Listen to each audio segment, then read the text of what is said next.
Hi, we're Shannon and Jerry Arner. And our dog, Betty White. Your hosts of the Arner Adventures podcast. Could we have named it something more creative? Probably. But it's the name of our blog. It's our last name. We're on an adventure. Yada, yada, yada. After owning our own business, working 24/7. And don't forget a mental breakdown in between. We made a lifestyle change and decided to make the most out of life. We sold our house, most of our belongings, downsized, and moved to the coast. We live life minimally, but fully. We live each day as an adventure. This show will help you learn how to live life more fully, with more intention, by experiencing more, and with less stuff. We'll talk about our own experiences, interview others who have much to share by creating a spark in our lives. Some days we'll share real-life ongoings of what we're going through, and others will talk about our favorite flavor of waffle. Come join our adventure. It's the Arner Adventures Podcast. Hello, everyone. I'm Shannon. And I'm Jerry. Betty White is hanging here with us. You may hear her in a few minutes. We are back for episode 73 of the Arner Adventures podcast. Today, we have a spark in our lives episode who is just a ray of sunshine. Before we get to her, let's get to our review of the week. Yes, today's review comes from T. Tucker 52. We think we might know who this is. We have a pretty good idea. It may be our past guest, Terry Tucker. You think? I'm leaning that way. Okay, so T. Tucker says, Shannon and Jerry are excellent podcast hosts and record a high-quality show with thoughtful and well-researched questions. See why I say that? The podcast has the tone that makes it feel like good friends sitting down for coffee. Listening to the episodes is well worth your time. Oh, that was great. Well, whoever that is, if it's Terry Tucker, if it's someone else, it's very nice. Yeah. Thank you so much. Yeah, I'd like to think that was Terry Tucker. He was a great podcast guest. He was. But anyway, I mean, whoever. Yeah, that was just a real nice thing to say. Yeah.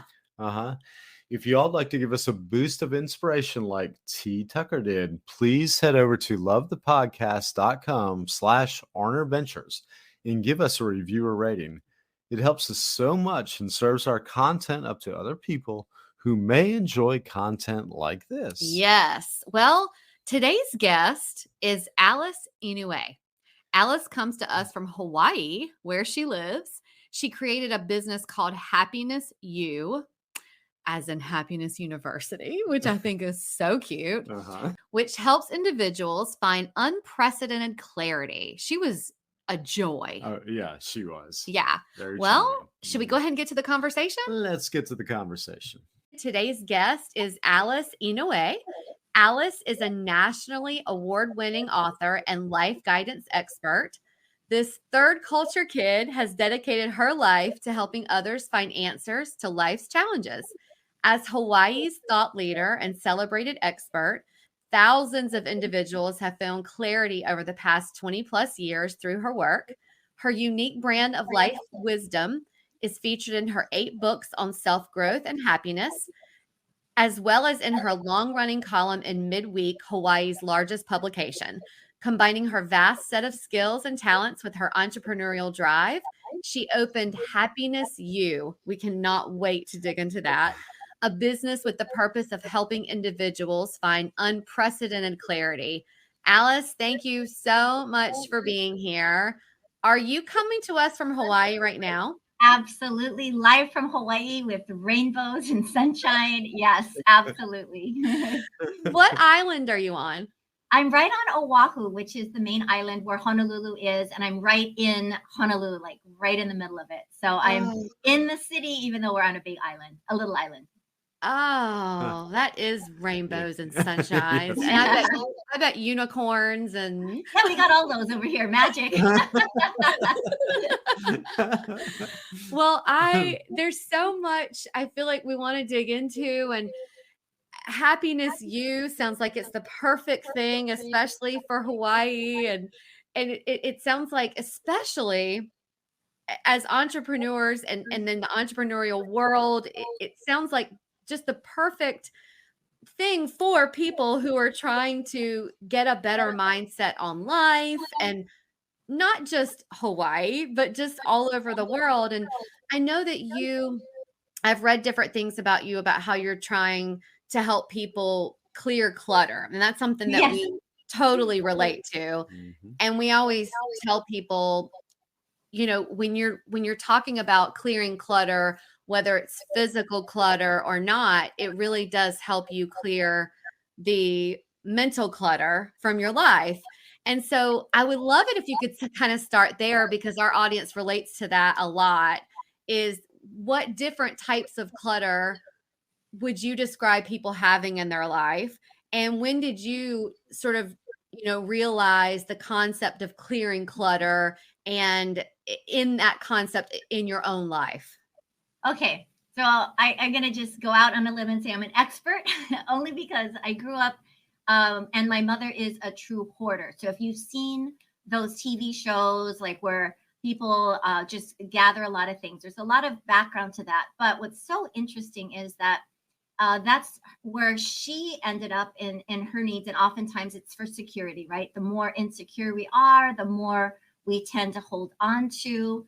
I got into about a couple years into my current profession, I became a feng shui expert / consultant, where I really help people to set up. And if you don't know what that is, it's sort of like the setting up the environment so that it feeds you energy versus drains you. So one of the first things you learn is that clutter is something that drains our energy. And what I mean by that is think about clutter.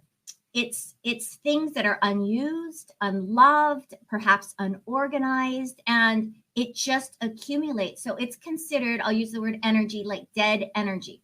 We as human beings, we're filled with life force. We need energy, right, to do what we need to do throughout the course of a day. So because we love balance as human beings, it's kind of weird to think this, but we actually like I just want to say, I guess we fuel our environment with our energy. So when there's a lot of clutter, we want to balance that clutter. So think about, you are invisibly tied to every single thing in your environment, everything, living or dead. Some things feed you energy, some things drain your energy. So since clutter is dead energy, it drains your energy.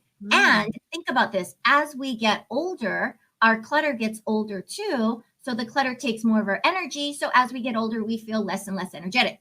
So that's on the physical level. So that's why whenever and people will just clear their clutters at quote unquote random times, they'll say, I really should clear my clutter. I know I need to get rid of stuff. But why do we actually do it? Usually when we're ready to let go and evolve into another stage of our life. So like, you know, like you break up with someone. Oh, you get rid of stuff. You decide, you know, you want to change jobs. You just start clearing. So on the physical level, when you start clearing your clutter, because it's sentimental and emotional, like maybe I pick up this item and I'm like, I haven't used this for 20 years. I don't need it anymore. It's just sitting in a drawer. Let me let go of it. And the moment you try to let go of it, there's a pain center in your brain that activates, that is equal to getting cut and feeling pain. So we feel pain when we let go of things we're attached to. But when we let go of those things, the energy comes back to us to go, be, do, and have everything else. So physical clutter actually is a great place to start if you need mental clarity, emotional clarity, etc. Even spiritual clarity, like what is my purpose in life? Where do I want to go? What do I want to be, do, and have? Like all of that is related to our environment because we're physical, tangible beings. Yeah. What do you think? That is so interesting. You know why I was looking at you? Because, you know, our whole transition back a few years ago, I mean, we're different people than we were, where we were just accumulating stuff, and that's sort of how we filled ourselves. And it was like almost like a switch where we wanted a different lifestyle. We just wanted to be free. And with that lifestyle change and wanting to just a different way of life, we decluttered everything. And you graduate from one level of living to a lighter way of living, right? So your mind lightens up when your stuff lightens up. Your emotions lighten up when your stuff. Like there's a saying in China, a Chinese saying, it's the more things you have, the more problems you have. You know, and I believe that. And it's so true. The more things you have, the more problems you have. And so, I mean, I do is just like you. So I grew up in a sort of a cluttered environment. So even though I wasn't to that extent, I still carried with me a lot of those habits. So I moved to Hawaii with maybe a couple suitcases, but within, I don't know how many years, things were coming out of the seams. It's in the hallway. And I went to learn this feng shui thing, this concept on feng shui. I'm an astrologer. And then after, learning about the stars, and my other half says, well, if the planets impact you, what about the environment? So I went to learn about the environment. The first thing was clutter. So I got all the knowledge, and I came back, and I was trying to be a little consultant. And one day, my other half, he was walking with me to my car, and I opened my trunk, and there was all this stuff in there. And he said something that impacted me. He goes, oh, feng shui consultant, do as I say, not as I do. And when someone calls you out on your inauthenticity, you just get all defensive. And I was just like, you don't understand. I do all this teaching. I need this. I need that. I need the projector. But anyway, that sparked something within me. And I took, just similar to you guys in a sense, even though I didn't move, I literally shed about 60% of my things. Not only did I lose weight over time, because think your house is weighed down by stuff. You will calibrate to be weighed down by your things. So as I let go of my things, I started letting go of weight. I literally lost 10 pounds in 6 months without really trying. My life changed. My business opened up. So much became available to me. So I think physical clutter is the key to all of that. But you also have to deal with your emotional clutter. You betrayed me. You didn't do what I said. Like all that past stuff sticks with us. And you can't just tell your brain, let go of it. You have to go and see the advantages. You have to neutralize all of that stuff. And that takes a lot more work. So I always tell people, start with the physical. Just start letting go of things. Oh, yeah. We've had some experience. Well, we moved to a much smaller place, so we kind of forced ourselves. Which is great. Yeah. And the feeling, I don't think I'd ever had that big of a downscale. So the feeling for both of us is like, this is scary. We're going to be looking around every corner for a few months going, where did that thing go? And This episode is brought to you by Southern Oak Artisan. Southern Oak Artisan makes 100% natural soy candles that are not only aesthetically pleasing, but are safe to breathe, since they are made with non-toxic ingredients, and they're not overwhelming like other candles you may be used to. Between morning brew, lemon bake, lavender, there's just so many scents to choose from. Southern Oak Artisan 100% natural soy candles are handmade in our home state here in North Carolina, but lucky you, they ship all over the U.S. Yes, lucky indeed. Head over to arneradventures.com/Southern Oak Artisan, where you can grab our discount code and link to save on your soy candle purchase. That's arneradventures.com/Southern Oak Artisan. It's also in the show notes. And now back to the show. There was seldom, every once in a while, you'd run across something. Oh, we got to buy another one of those, but not often. Like 98% of the time, it was like, I don't miss that or this or that or whatever. Yeah. But you're totally right. It was just this freeing, weightlifting feeling to have it gone. I think about it. You really only wear 80% of your clothes 20% of the time. Seriously, that Freddy's principle. Yeah. Like I swear to you, like I have this much clothes, but I wear like this little bit of clothes like all the time. So there's really, what do we really need? Like if you think about it, what do you really need? And I think just letting go of the things actually breaks us from the past. And if we're never going to go back to like $1 a dozen of eggs, we're never going to go back to $2 gas. Like life is moving forward. So when you accept that life is moving forward and you trust that everything you need is there for you, you actually open up opportunities when you let go of things. You really do. Right. Yeah. So speaking now, and I want to ease into happiness you, but before we get there, the segue is thinking about, mental clutter and negative things. And, there's so much in our environment and things that surround us that can be so negative. And the fact, the things that factor in about stress, and it's something that we can relate to, and we talk about that a lot, but in what ways do you recommend or put practices into place to maybe implement the same thing? Is it the same way to sort of rid stress from your life, or like what ways do you have or recommend that you get rid of the stress or the negative parts of your life? Yeah. And I think you've ever heard that saying, like, whatever you resist persists. Like you've heard that, right? Like you push against something, it's going to push back. So you really want to think about, to me, it's the acceptance of, and what I mean by that is nobody wakes up in the morning and says, give me more negativity. I want to have a bad day. I want to be weak. I want to do my worst. Intrinsically, we wake up wanting to have more, but it's the negativity, quote unquote, that kind of brings us down. So what we have to understand, in my understanding, is that negativity exists. You're going to have negative people. You're going to have all these challenges in life. We can't live this life where like I'm joking, like magical unicorns all the time are going to take us out of it. Life has all the negative things. But what I find is most stressful is people don't want the negative. So they push against it, and there's all this negative, where what I like to do is go, okay, yes, this sucks. This doesn't work out. Look at all these complexities and these negativities I have, but what do I have? What is working? Because we forget about what's not working. We totally do. That just goes unconscious and all the negative just shows up. And I always think, like, when I talk about stress is the inability to adapt to a changing situation. Stress is the inability to adapt to a changing situation or a changing environment. The environment is always changing. If we can't adapt to the changes, then we will have more stress. So first of all, if we accept that there will be changes, you could told me, I'm going to ask you these questions, and then you're going to change questions. If I can't go with you, I'm going to have more stress. But if I can go with wherever you're going, I won't. So I accept that there is changes. I accept that there is negativity. It doesn't make me focus on it. It just makes me allow it. Once we allow things, oh my gosh, then we can start to find neutral. So I always tell people, don't try to stop your negative thinking. Don't stop venting. Don't stop being negative.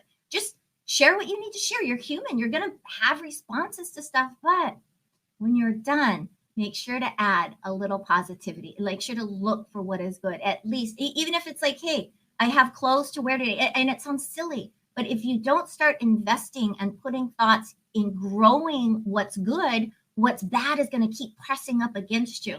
So there are ways to change the story of what you're telling yourself about your life. And in changing the story, you start to change the reality of how you experience it. And it takes some time and takes some effort. I was reading, or maybe I listened to it somewhere, and when you started saying it, I was like, oh yeah, I've heard that about one of the things that I feel like I always try to rid from my life is fear. I feel like I live in fear of whether it's, oh, I'm scared this is going to happen. Oh, I'm fearful of this. I'm afraid of this. And I read or heard someone say, you've got to stop resisting it and understand that fear needs to be your friend. You need to understand it's going to happen. You just need to get through it and understand it's here. Accept that it's there. It's a feeling, it's an emotion that's going to be there. Welcome it, and then learn how to get through it. So it kind of reminds me of what you're saying. Yeah. So fear's another one. So people say, I'm afraid. I always say, what are you afraid of? People will often say, I'm afraid of the unknown. I'm afraid of the unknown. So that's scary, right? The unknown could be like 500 million things. So what's really important to actually drill it down to, what is it? Is it like you won't have money? Is it that you're going to grow old and nobody's going to be there? Like, you want to drill it down into what it is, because then we can create a strategy around it, right? And as long as we have a strategy, our left brain is okay. Our right brain is so creative, like, oh my God, fear of this, fear of that, fear of that. Did you know that only 92% of our fears actually manifest? 92%. And we know this, right? We worry about stuff and it never happens, but in the moment it feels so real. The 8% that does happen isn't as bad as you actually imagine it to be, because when we imagine the future negative, we only see the bad stuff. We forget that in life, when we get there, there's another side. Friends show up to help us. We hear podcasts like yours that give us hope. Like, there's things that show up. So it's just to remind yourself that you tell yourself a story all the time about the future that in fact could be not even true. That is an interesting stat, isn't it? And I believe it right away. I don't have the exact documented thing, but it was one of the universities that did a study, and it was kind of like had people write down every day what they're, I'm afraid my hair is going to get frizzy, to I'm afraid my dog's going to die, to all the fears. And then a week, a month, a year later, you check back, most of what you worried about didn't even happen. So I try to use that a lot to say that, and if it does happen, I will have support. Things will show up. The universe is so mysterious and awesome and synchronistic in so many ways. Look at your lives. You downsized and look what you did. You you have the opportunity, you created a podcast, you're helping people. You can't not move forward in life without some opportunities coming. And so I always encourage people, we're not being the Pollyannas by, oh my God, life is good, it's going to all go good. Life is going to be challenging, but there's always good.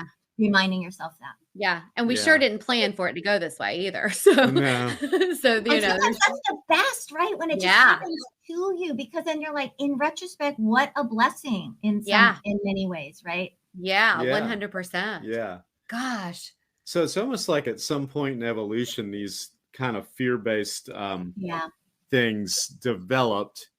And as time goes in more modern times, they're not as useful to us, right? Yeah, exactly. And the more we feed the negativity, the more it's going to be there. And the more we worry, the more we have to worry about. So you have to consciously just step aside and start a little bit of a new practice. That's why people say gratitude journals. Like, it doesn't matter what you do. It's the fact that you shift your old way of thinking, because you've always been okay. Like, you've been okay. You've gotten through the worst. Like, we've all been through stuff. And yet here we are today. You or a listener could be going through stuff right now, but we're okay. We have people, we have support, we have resources. And it's just sort of learning to trust that, I'll use the word, the universe is with you. It's working with you. And so to open up the possibilities, to focus on the possibility instead of the impossibilities. And it's just a slight shift. It's just a slight shift. And it starts with a desire. But most people don't realize how they are unconsciously creating their life to be what it is. This episode is brought to you by Liquid IV. We've been using Liquid IV now for over a year, and what a game changer. It is, especially if you don't feel like you're getting enough water in each day. Liquid IV is a hydration multiplier. It's a powder in a packet with so many flavor options. Pina colada and the strawberry are probably our faves year-round. You can take them wherever you go. Or like you do, Jer, you make a big water pitcher every day and drop some packets in that pitcher and mix it up, right?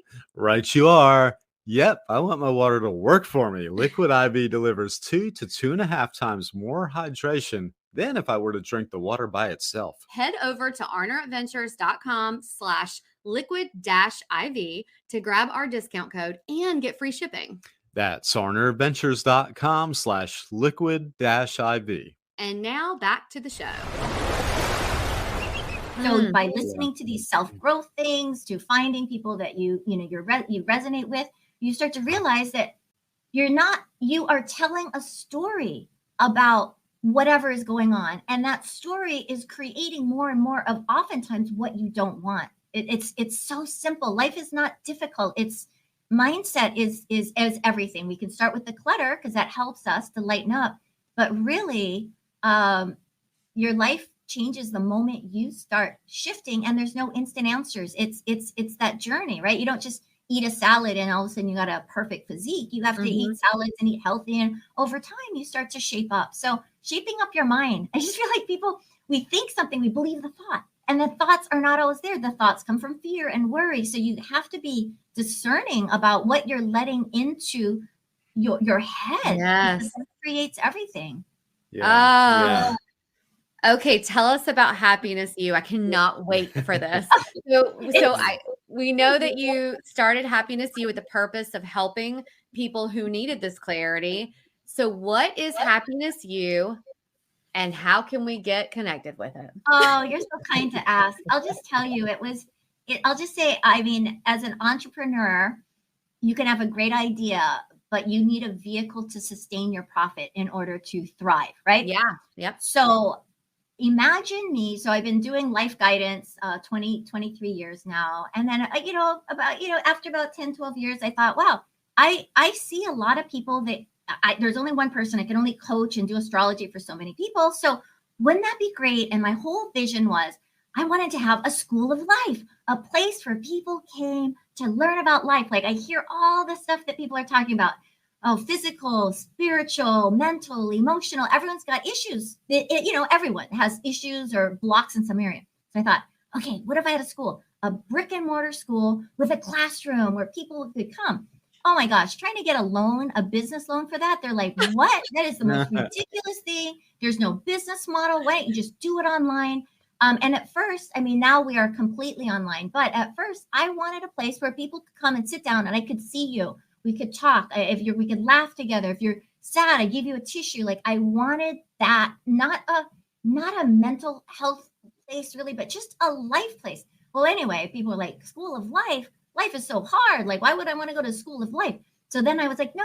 It's like where you find your purpose. You do all these things that you didn't learn in school. Like this is not math and science. This is life and trusting life and creating your life so you could wake up and feel inspired. Anyway, long story short, the first 5 years were hell. Of course, like with any startup. Yeah, the first 5 years of hell. Like I had a beautiful space, beanbag chairs, inspirational saying, and everyone thought it was a great idea, but no one came. And then I found out people didn't like to show up because they didn't want to be perceived as unhappy or needing help. So it was a big paradigm to kind of shift through. Yeah. So long story short, what it has done though is gained a bit more traction based on the pandemic, right? Because it's a great idea. Who doesn't want to go to Happiness U? Everyone says it was a great idea, but nobody showed up. It's just the weirdest thing. No one showed up in the beginning, only for free talks. Like free talks, they're all over it. Charge $25 for talk, nothing. But you can't make a business based on free talks when you have rent to pay, right? Right. Yeah. So, but what really happened was it took a lot of creativity and a lot of perseverance and reaching the corporate world, starting to do mindset classes for companies. And at first they're just like, why would we pay for positive mindset? Like show us marketing, show us sales. We're not going to pay you to just talk about happiness, but that has all really shifted in the last 5 years. So what we do now is we have something called the Happiness U Hui, Hui, and Hui in Hawaiian means a gathering place of like-minded people. So now with the advent of digital world, we can all gather. And so I get to talk to my members every week with a Transform Your Life talk on all these topics. We have guest experts come on. I do classes. And now there's just a very robust online space to connect live, to watch our replays, and to really find what you need to live a life that is more inspiring, to hang around like-minded people that up-level you versus bring you down. And who can resist the word huli? It just sounds. Happiness Huli. Yeah, I know. So people outside of Hawaii can take part as well, right? Yeah. See, we've never been able to do that. Like, and I wasn't really savvy at recording the classes and putting them online back then. So now, my gosh, it's so wonderful. We have people in Ecuador and New York, and like it's just fun. Like somehow people find us, and and some people like they don't show up and talk to us because they're a little shy, but they watch the replays. So it's actually a very intimate community, even though I feel like we have lots and lots of members, but a lot of people just watch the videos, and it's just like watching, like if they were watching a video of us talking, people can get insight. Almost like a support group in a way. Kind of. And yet a support group in moving our lives towards betterment. So like today, our topic right before I was on with you, we had our topic, it's how to build trust. And so people wanted to build trust with themselves. How do you build trust when trust is broken? So we have a little 30-minute conversation on that. Next week, it's on resentment. And, last week it was on something else. Interesting. Yeah, really just is. life topics, stuff that I have a burning desire to know everything about everything. And if you ask me, what is your degree? I have none. Am I a psychologist? No. Therapist? No. Do I know? I don't know much about anything, but I seem to know a lot about everything. You know about, I'm interested in. You've written so many books, and like I feel like I don't know anything about feng shui, but I find myself like trying to know more about positive space. And so I'll Google about feng shui, and I love knowing about feng shui. Yeah. So like that, that, and that it's interesting too, that we talk about astrology. And so we Google about astrology. Yeah. So I love that you have written books about these things, and that you're a wealth of knowledge of these things, and to be able to take that knowledge and bring it to Happiness U. I mean, that's amazing. I just think that's a beautiful thing. Well, yeah, when you center it all on the idea of a school and Happiness U, I mean, it does make it a whole tangible kind of thing, and just a really neat concept. And if the unicorn is not your mascot at Happiness You, I know, right? We should ordain him as our mascot. Definitely. I think what I really wanted to do with it, and what I found in my own life, was that every single thing is connected. Whether it's the solar system, your environment, I am connected to you, I am connected to myself. So everywhere we have a block, that's what I want to help with. Like, if you need to trust the bigger picture of your life, that could be the spiritual aspect, right? If you are stressed out so much and you just need to spend more time with yourself, we can do like logical planning on your life. There's so many ways that we can move forward if we only know that we are responsible for ourselves. Nobody is going to wake up for you. Nobody is going to do things for you. You have to care about yourself enough in your life to recognize you have the ability to do it. And it's not as hard as people think. It just starts with a little bit. And when we find our way through and we grow and evolve and people show up and we shed people, and it's just life. And now, life is life. I mean, I'm almost like I'm a year away from 60. So when yes, I know, I can't believe it. So I hopefully have another good 30 years to live. So I'm like 2/3 of the way through my life. So it's like, I just realized that you really only have one life to live. So it behooves all of us to take that reign and say, what do I want? And that's what we do. We help you get through some of the muck and hopefully find a little light to move towards, so that you can wake up joyfully but still live with all your challenges and all the muck, because we all have challenges and muck. It's there. It's never going to go away. So glad you brought up your age. Not that this matters, but you do not look your age, and they don't see the video, but they're certainly going to see your headshot on the promo stuff. So we have to talk about Youthify Face Club. Oh my God, let me tell you. Yes. Okay. So because this must be your secret, because I mean, you look like you're probably in your 30s. Oh so my gosh. You need to know the secret and face yoga and how all of this works and how did you discover it? It's so crazy. So I think what I didn't share, which most people don't know, is that I grew up extremely unhappy.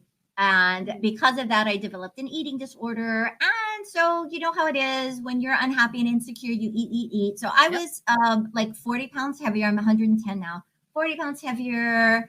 I was just unhappy and I didn't know what happiness was. I lived with abuse and all that stuff. So long story short, somebody sends a little note to me my final year of college, and in there says, do you even know what it means to be happy? And it was like you know how sometimes things just happen? It was like happiness. I didn't even know I wasn't happy, that I was always like this grumpy sort of crybaby, whiny person eating my ice cream and cake at night. So it took me a while to kind of find it, but I had this literally burning desire to find happiness.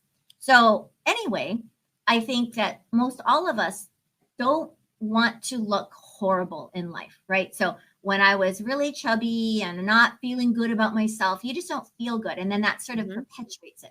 So then fast forward, I lose weight. I have a healthy mindset. I'm going through opening Happiness You. I opened it when I was 50. And now I'm going to be 60, right? So I opened it when I was 50. And I was kind of looked young because, young mindset will really actually help you look younger. It's the spirit. But then you can't help your physical age. So, your face starts sagging and, Jerry, you might not relate to this, being a man, but, as a female, like you look at the mirror, you're like, I don't feel the way I look, like, gosh, and I started noticing like my jowls are falling. So when you age, you start to things start to fall. But think about this. This is the most craziest thing. We know to exercise our body for fitness, but nobody realizes that the muscles in your face are just hanging and gravity is just pulling it down, down, down. Your muscles are attached to your skin. It just keeps going down. So all of a sudden you got this gravity. You're exercising your body. You got good biceps, a nice trim waist, but your face is all saggy. Now, so I don't know where it was, but I just saw something somewhere, did some research, and over the pandemic, I bought this book called the 5-Minute Face Yoga book or something. So I started doing the exercise while I'm watching TV, and lo and behold, my face started lifting so much so that my other half said to me, wow. And I was like, wow, because I would go jogging And I would feel like that Shar-Pei where that skin was like slapping down on the bottom. I had jowls. And then the muscles on your skin, on your face, there's 57 of them. They're so thin, so responsive that within a month, my oval of my shape transformed, like from a square to like, you can kind of see it's kind of like pointing out. Yeah. So that makes you look quote unquote youthful. So anyway, I was so inspired by it. I started taking more classes and this and that. And then I decided, well, why not learn to do this? Because outer beauty actually influences inner beauty. Because if I look in the mirror and I think I look good, I am going to feel better. So there's an effect, inner, outer. Anyway, so anyway, yes, face yoga is exercises to your face where you're doing specific exercises to work certain muscles. And that's number one. And then we massage the face to bring blood flow, so more collagen and elastin show up. So we're working against gravity. We're tightening and toning the muscles. It's fantastic. So I started a face club. So I went to learn it and I thought, let's just start a face club. So I got people, we go on Zoom and we literally exercise together. And you make ugly faces. I'll do it. I'll show you the move called ugly face. And what I do there is I'm strengthening my zygomatic muscles to get rid of my nasolabial fold. Because when our cheeks sag, we get that line right from our nose to our mouth. So there's two muscles here that pull it up. So if I exercise those muscles, all of a sudden I'm bringing my face into a better shape. So I love my face club. It's called the Youthify Face Club. And you could just, you join for, I don't know, a couple $100 and you get all these videos, but then you can actually exercise live with me if you want. Every week we do a couple sessions, or you can just watch the video and exercise. And it's all virtual. So you can do it virtually. All virtual. This episode is brought to you by Base. Listen, if there's one thing that bugs us to no end, it is traveling with someone who checks their luggage. What a waste of time and money. First, you should just take less and you can grab our travel prep list at arneradventures.com to pack smarter. But one of the best resources we use is our Base carry-on rollers, which allow us to carry everything we need. And since it's the carry-on size, you don't have to check it. I think the most common questions we get from people is how we avoid checking our luggage. And we always say, pack smarter and Base. Head over to arneradventures.com/base. That's BEIS to grab the link to save $15 off of your first purchase. You're not going to regret this purchase. Our family and friends and anyone who travels with us now has Base luggage. Really, because they got tired of me complaining about them wasting my time. That is arneradventures.com/base to grab the link there. It's also in the show notes. Happy travels. And now back to the show. Yes. And so I just thought that was like a breakthrough because personally, it wasn't important enough for me to go do anything. And there's nothing wrong with Botox and fillers and surgery. I mean, it doesn't matter what you do to make yourself feel good, but this is the key. When you look in the mirror before face yoga, you're going, oh my God, another wrinkle, another sag, another this, another that.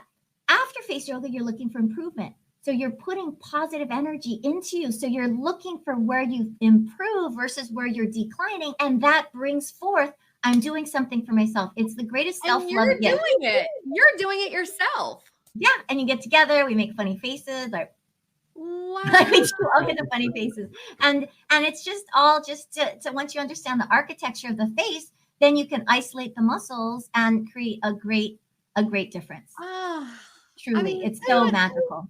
That's really neat. I would have never thought you could. I know. You could do that. And we have a gentleman in our face club. He had Bell's palsy, which is where it kind of freezes. Yeah. But when you put energy into moving the muscle, he just looks amazing because you can't even tell because you start to get a little bit more fluidity and governance over your facial muscles by exercising them. We exercise our body. Oh, she did. Yeah. Yeah. And so it kind of freezes the face, partially freezes the face.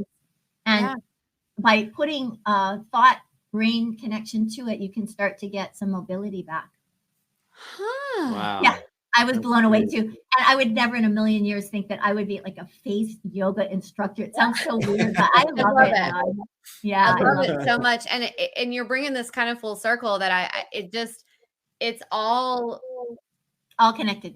it's all connected. Yeah. It's all connected. So I'm curious, what do you think that the key to happiness, since happiness you, what do you think the key to happiness is? I think it's knowing yourself. Knowing yourself.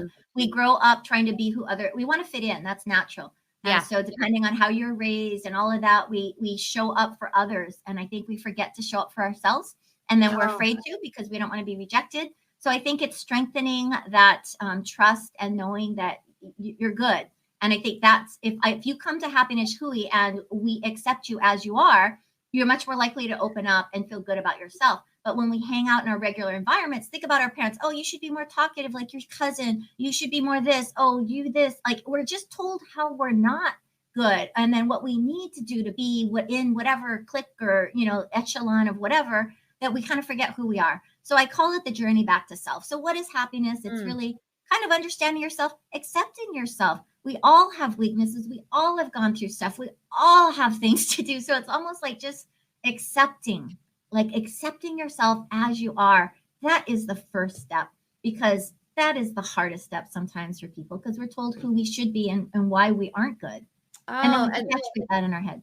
But that's just not somewhere you arrive, though. That's like a constant lifetime of work, right? It's a journey. And I think we're all on it. Like I think I put it this way. The moment, so you think you're in hell, you want to go to heaven. The moment you reach heaven and you sigh a breath of relief, whatever your heaven is, another level of hell comes to greet you. So it is a never ending journey of evolution. So we never arrive, ever.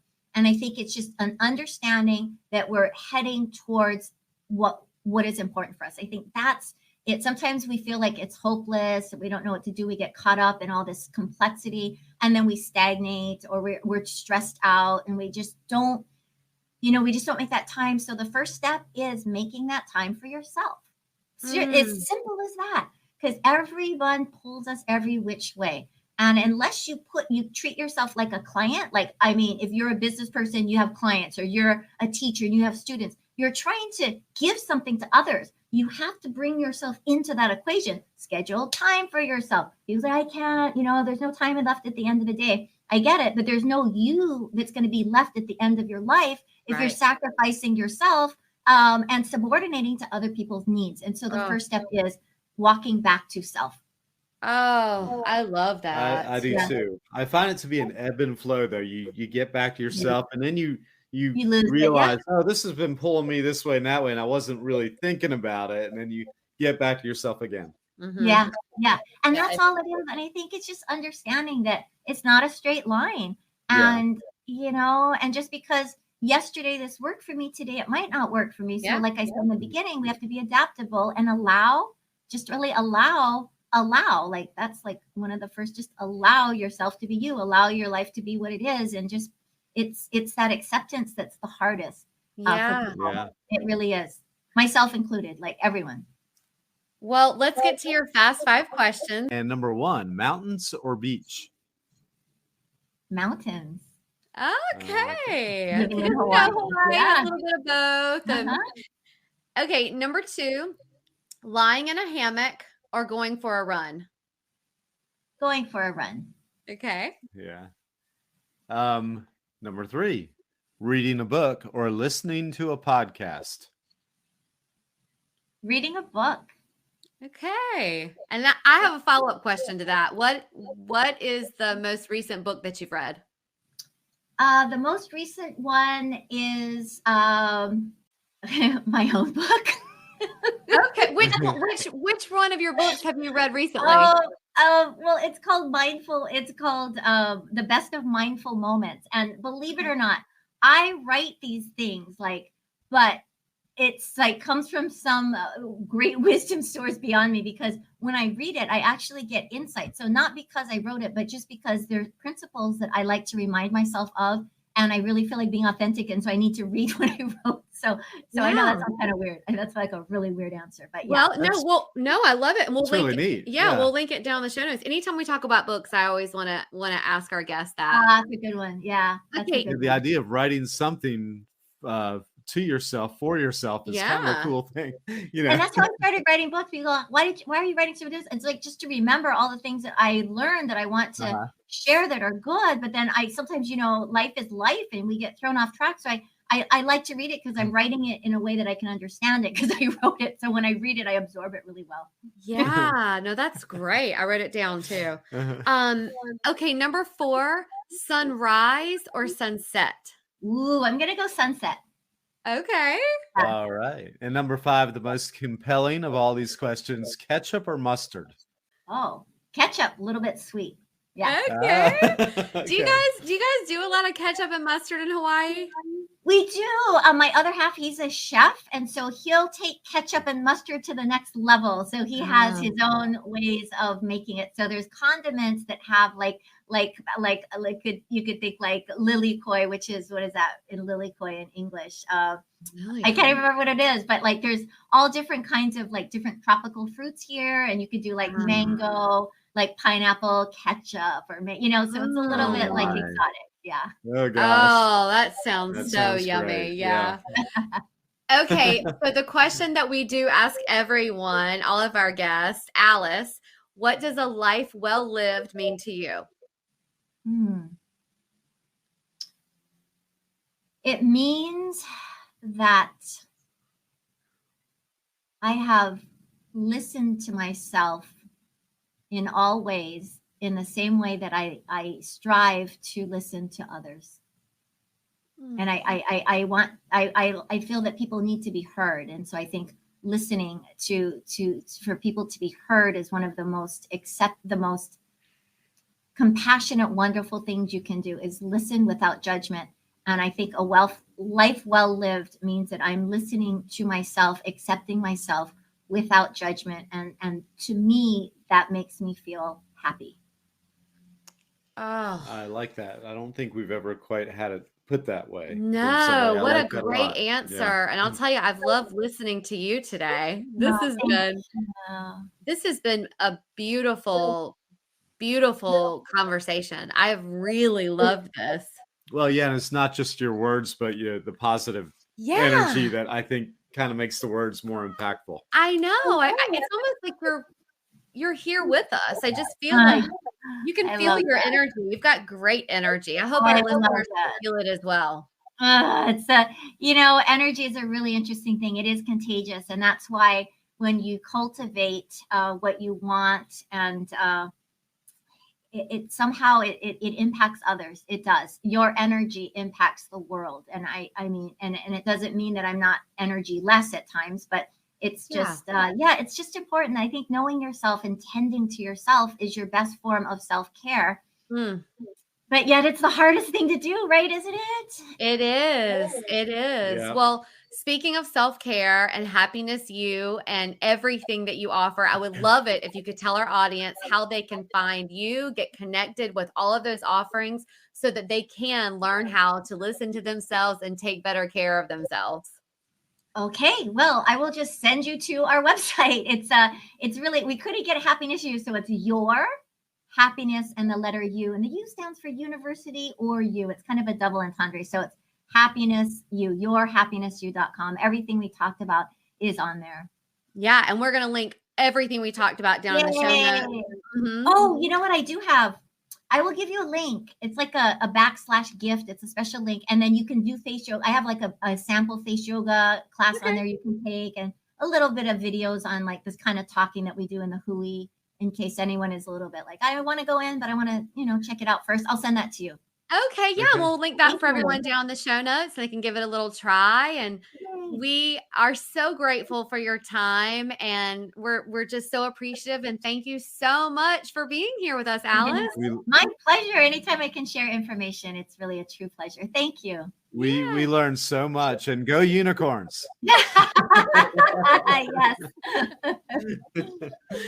Wow, was this guest just really great, or what? Alice, I'm glad that you were able to be a part of it.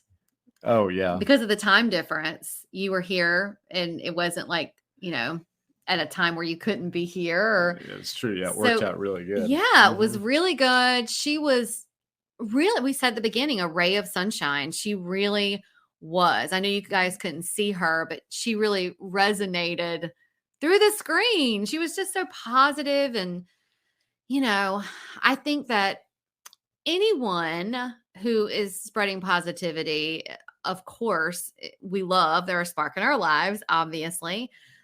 But I love the happiness I love that, you know, she started that and really just wants to put a lot of positivity out in the world. Yeah, I think that's neat too. And I think the way she arrived where she is today, her backstory was all really, really interesting. Yeah. And she's somebody that's found a way to take those broken parts and make, you know, something really positive. Yeah.